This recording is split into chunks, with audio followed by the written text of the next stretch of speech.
کوئی بچہ صبح صادق سے پہلے پیدا ہوتا ہے، یعنی عید والے دن طلوع فجر سے پہلے، سحری کا ٹائم ختم ہونے سے پہلے کوئی بچہ پیدا ہوتا ہے تو والدین کے ذمے اس کا بھی صدقہ فطر ادا کرنا لازم ہے۔ ورحمۃ اللہ وبرکاتہ۔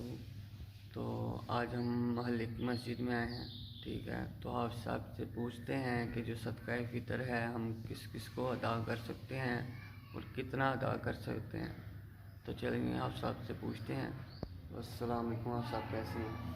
وعلیکم السلام ورحمۃ اللہ وبرکاتہ۔ تو آپ صاحب پوچھنا یہ تھا کہ صدقہ جو عید کا صدقہ، چھوٹی عید پہ جو صدقہ دیتے ہیں ہم، صدقہ فطر، وہ کتنا ہونا چاہیے؟ جی، صدقہ فطر جسے عام طور پر ہم اپنی زبان میں فطرانہ بھی کہتے ہیں، جی ہر اس شخص پر واجب ہے جو 52 تولے چاندی یا اس کی مالیت کے برابر جو رقم ہے اس کا مالک ہو، وہ تقریباً 1,40,000 روپیہ بنتی ہے۔ ہر وہ شخص جس کے پاس اتنی رقم اپنی ضروریات سے زیادہ موجود ہے، اس پر اپنا اور اپنے بچوں کا صدقہ فطر واجب ہے۔ ہاں، البتہ وہ بچے جو بالغ ہو چکے ہیں ان کا نہیں، لیکن اپنے نابالغ بچوں کا صدقہ فطر دینا اس پر واجب ہے۔ اور نبی علیہ الصلاۃ والسلام نے فرمایا کہ یہ روزہ دار کے لیے روزے کی صورت میں جو لغو باتیں ہو جاتی ہیں اور جو فضول گفتگو ہو جاتی ہے، وہ صدقہ فطر اس کا کفارہ بن جاتا ہے۔ اور فرمایا کہ روزہ دار کا روزہ اس وقت تک زمین اور آسمان کے درمیان معلق رہتا ہے جب تک روزہ دار جو ہے وہ اپنے روزے کا کفارہ نہ ادا کر لے۔ اور یاد رکھیں، اگر کسی شخص نے روزہ نہیں بھی رکھے، ایک بھی نہیں روزہ رکھا، تو تب بھی اس پر صدقہ فطر جو ہے وہ دینا لازم ہے۔ بعض لوگوں کے ذہن میں یہ خیال ہوتا ہے کہ شاید روزے نہیں رکھے تو ہم پر فطرانہ یا صدقہ فطر واجب نہیں ہے، تو ہر شخص پر واجب ہے۔ اور پھر تقریباً 2 کلو گندم کے لحاظ سے اگر دے گا تو وہ تقریباً 300 روپیہ فی کس بن جائے گا۔ اور پھر اگر کوئی مالدار ہے، صاحب حیثیت ہے، زیادہ دینا چاہتا ہے تو وہ 4 کلو کھجور کے حساب سے دے لے۔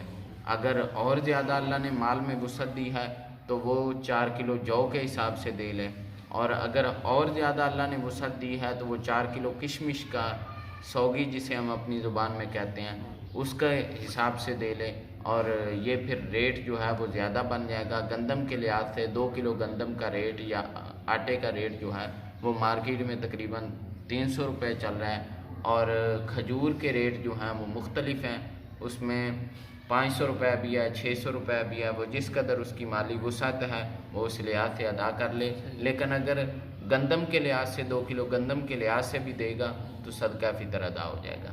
تو دینا کس کو ہے؟ تو سب سے پہلے آپ کے یہ کمزور بہن بھائی جو ہیں وہ ان کا حق ہے، اور پھر اس کے بعد جو عزیز و اقربا ہیں ان میں دیکھیں، اور پھر اس کے بعد جو محلے دار ہیں ان کی طرف دیکھیں، اپنے گلی محلے میں دیکھیں جو مستحق لوگ ہیں ان کو جو ہے وہ صدقہ فطر ادا کریں۔ آپ اپنے بچوں کو صدقہ فطر نہیں دے سکتے، اور بچوں میں شامل پوترے پوتیاں پڑپوترے شاید جتنے بھی نیچے تک کیوں نہ ہوں وہ سب اولاد میں شامل ہیں۔ اور اسی طرح اپنے والدین کو نہیں دے سکتے۔ والدین کو اس لیے نہیں دے سکتے کہ وہ آپ کے حقیقی مال کے وارث ہیں۔ والدین اس لیے نہیں ہوتے کہ انہیں زکوٰۃ یا فطرانے کے پیسے دیے جائیں، بلکہ وہ آپ کے حقیقی مال کے وارث ہیں۔ اور پھر آپ دادا دادی جتنے بھی اوپر تک پردادا پردادی نانا نانی پڑنانا وہ سب والدین میں شامل ہوں گے۔ جی دیکھیں، یہ سب سے پہلے آپ کے کمزور اور مستحق جو بہن بھائی ہیں ان کا حق ہے۔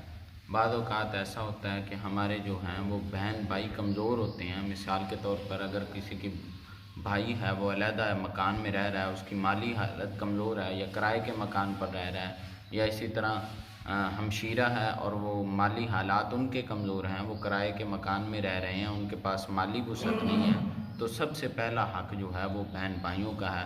اس کے بعد جو اقربا ہیں جتنے بھی قریبی ہیں وہ آپ ان کو کوشش کریں کہ صدقہ فطر ادا کریں۔ اور اسی طرح اگر کوئی شخص جو ہے وہ بالغ ہے، خود مختار ہے، اپنا خود کماتا ہے، تو والدین کے ذمے اس کا صدقہ فطر ادا کرنا لازم نہیں، لیکن اگر والدین اس کا صدقہ فطر ادا کرتے ہیں تو وہ ادا ہو جائے گا۔ لیکن اگر نہیں کرتے، ایسا شخص جو خود مختار ہے اور خود کماتا ہے، اس کے والدین اس کا صدقہ فطر ادا نہیں کرتے تو وہ خود ادا کرنے کا پابند ہے. اس کا صدقہ فطر ادا نہ کرنے کا گناہ اس کے ذمے ہوگا، اس کے والدین کے ذمے نہیں ہوگا. لیکن اگر بچہ نابالغ ہے اور وہ والدین کے زیر تربیت ہے، زیر کفالت ہے، زیر پرورش ہے، تو پھر والدین کے ذمے ہی واجب ہے کہ وہ اپنے بچے کا صدقہ فطر ادا کریں. اسی طرح اگر کوئی بچہ صبح صادق سے پہلے پیدا ہوتا ہے، یعنی عید والے دن طلوع فجر سے پہلے، سحری کا ٹائم ختم ہونے سے پہلے کوئی بچہ پیدا ہوتا ہے، تو والدین کے ذمے اس کا بھی صدقہ فطر ادا کرنا لازم ہے. اور ہر شخص یہ کوشش کرے کہ اس کو نماز عید الفطر سے پہلے ادا کر لیں. نبی علیہ الصلوۃ والسلام کی تعلیم یہی ہے اور اسی کی زیادہ فضیلت ہے اور اسی میں زیادہ ثواب ہے. لیکن اگر کوئی شخص نماز عید الفطر کے بعد ادا کرتا ہے تو اس کے ذمے سے واجب ادا ہو جائے گا، لیکن ثواب میں کمی واقع ہوگی جس قدر تاخیر کرتا جائے گا، اور واجب اس پر رہے گا اس وقت تک جب تک وہ ادا نہیں کرے گا. تو کوشش کریں نماز عید الفطر سے پہلے ادا کر لیں، کیونکہ یہ اللہ نے کمزور اور مستحق لوگوں کا حق رکھا ہے تمہارے مال میں سے، تاکہ وہ بھی عید کی خوشیوں میں شامل ہو سکیں. تو یہ ان کا حق ہے. کوشش کریں کہ آپ اپنے اموال میں سے صدقہ فطر عید الفطر جو ہے وہ رمضان کے دنوں میں ادا کر لیں، بہتر ہے. نہیں تو عید والے دن نماز عید الفطر سے پہلے جب چاہیں آپ ادا کر سکتے ہیں.